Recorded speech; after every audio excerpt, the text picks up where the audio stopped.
Good morning, dear students. Let us move on to the next session, that is the factors affecting SN1 and SN2 mechanisms. So far we have discussed SN1 as well as SN2 reactions, and also we have seen this SN1 reactions will be taking place in tertiary alkyl halides, and SN2 will be happening, or it will be more, the chances will be more in the case of a primary alkyl halide. Okay, so now we can discuss the factors affecting both these SN1 and SN2. So the first factor that is depending that affects the SN1 and SN2 mechanisms, that is the nature or the structure of alkyl halides. Nature or the structure of alkyl halides.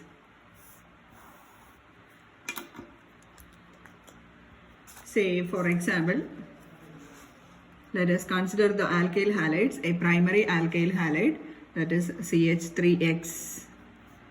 CH3X alkyl halide, that is methyl halide. Then comes CH3, CH2X. Then comes CH3, CH3X. Then CH3, CH3, CH3X. Okay. So both of these, the first two, they are primary alkyl halides, isn't it? Both of these are primary alkyl halides. Then comes the secondary alkyl halide, the third one, that is the secondary, and the fourth one, that is the tertiary alkyl halides. So this is primary, this is also primary, this is secondary, and this is tertiary. So here we can see that as we have studied in the theory part, the first, that is the primary alkyl halide, it will be following SN2 mechanism, isn't it? It will be following SN2. This is also a primary, so this will be following SN2. And in the case of this tertiary alkyl halide, it will be following SN1 mechanism.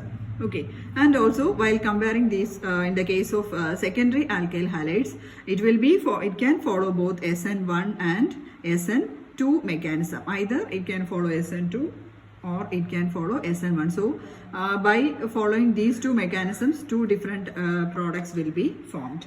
Okay, and also let us explain. I had given the explanation already. See, in the case of this primary alkyl halides, while comparing primary, secondary and tertiary, what happens is that primary will be having the carbon atom attached to 3 hydrogen atoms, isn't it? And SN2 mechanism means that it is a single step process and a transition state is obtained there, and also there is no methyl group attached to this carbon atom. But while coming to secondary as well as tertiary, this carbon atom, it is attached to 2 other carbon atoms. Therefore what happens, there are the effects of plus I group, isn't it?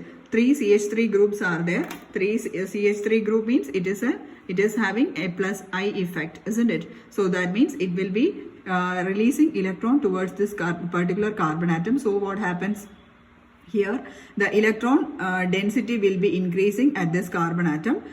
So there is no chance for the formation of a carbocation, isn't it? Or the nucleophilic attack will not be easy in the case of the third one, that is the secondary alkyl halide as well as the tertiary alkyl halide. Okay, see here, due to plus I effect of the methyl groups, the nucleophilic attack will not be as easier as in the case of primary alkyl halides. Okay, so that is the reason why primary follows SN2 and tertiary follows SN1 mechanism.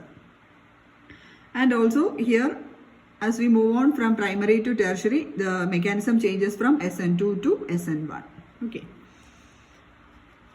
And also there is an alternative explanation for the effect of the nature of the alkyl halides.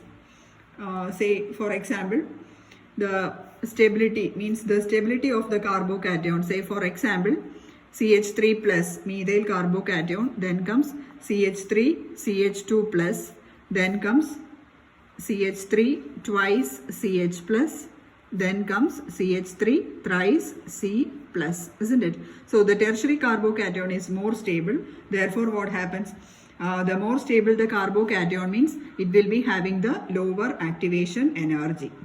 Okay, and therefore This tertiary carbocation favors SN1 mechanism. Okay, so this tertiary carbocation, it will be having the lower activation energies. Lower activation energy means it will be, therefore it will be following SN1 mechanism. Okay, so as we move along this way, the stability increases, isn't it? Stability is least for methyl and maximum for this tertiary butyl carbocation. Okay. So that is another explanation for the nature of this alkyl halides. Then coming to the second factor, that is the nature of the nucleophile.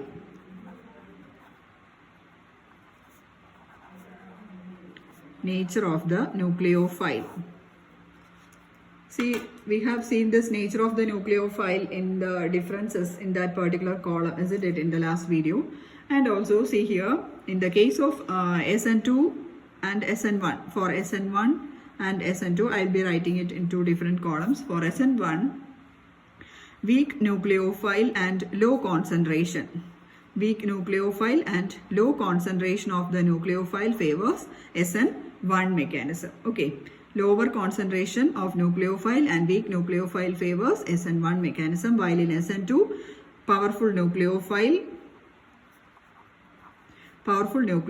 and high concentration of nucleophile favors SN2. Okay, so this is about the nature of the nucleophile. So therefore powerful nucleophile means normally this examples for the powerful nucleophiles, for example alkoxide ions, then hydroxide ions, etc. They are the powerful nucleophiles, that is OH minus, then alkoxides OR minus, they are powerful nucleophiles. Then in the case of this weak nucleophiles means they are water. Weak nucleophiles, example water, alcohol, etc. They are weak nucleophiles. Okay.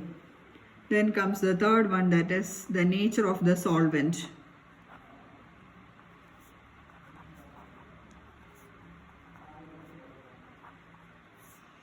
Nature of the solvent. See again, in the case of the solvent, nature of the solvent means mainly it depends upon the polarity of the solvent. So in the case of SN1 mechanism, highly polar solvents will favor SN1. Okay, highly polar solvents favors SN1 mechanism. And again, in the case of SN2, low polarity of solvents,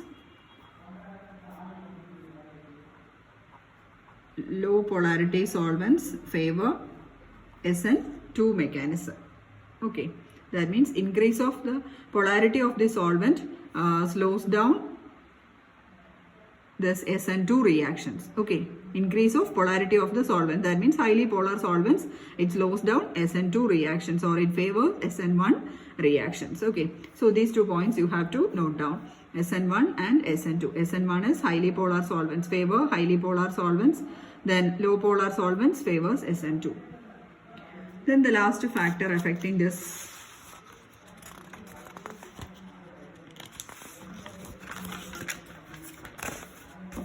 that is the nature of the halogen atom.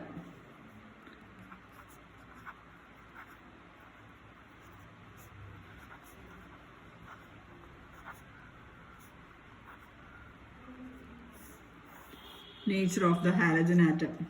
See here, normally this halogen atom, that is alkyl group attached to a halogen atom. This halogens means it can be chlorine, bromine, iodine usually. Fluorine is highly reactive, so it is not involved here.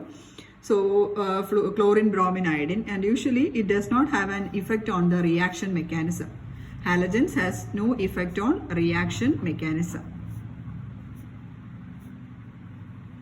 But what happens is that the presence of halogen atom, or the halogen atoms, the differing halogen atom means they will be favoring the rate of the reaction. This Suppose if we are having alkyl chloride or alkyl bromide or alkyl iodide, different halogen atoms are there. That means there will be a change in the rate of the reaction. Okay.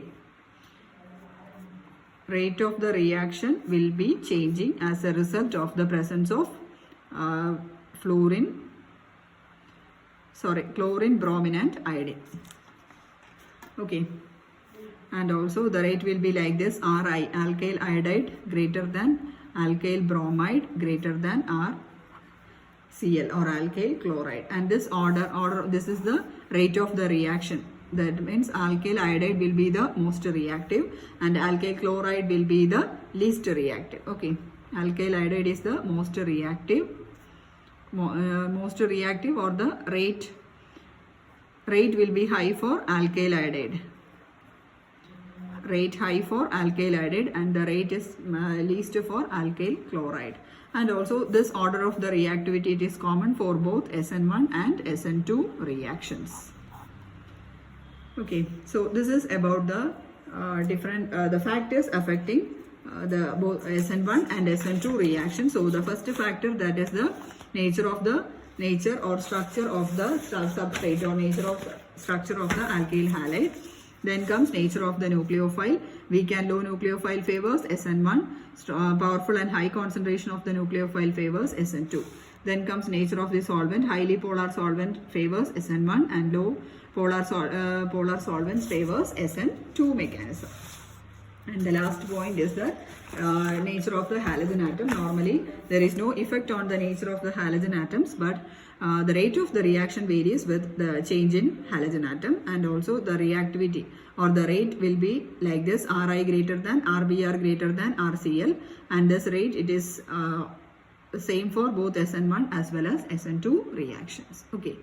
So this is about nucleophilic substitution reaction, and also I had gone through your syllabus, and in your syllabus there is no nucleophilic substitution intramolecular reaction. So I am not taking it for the time being, since it is not involved in your syllabus.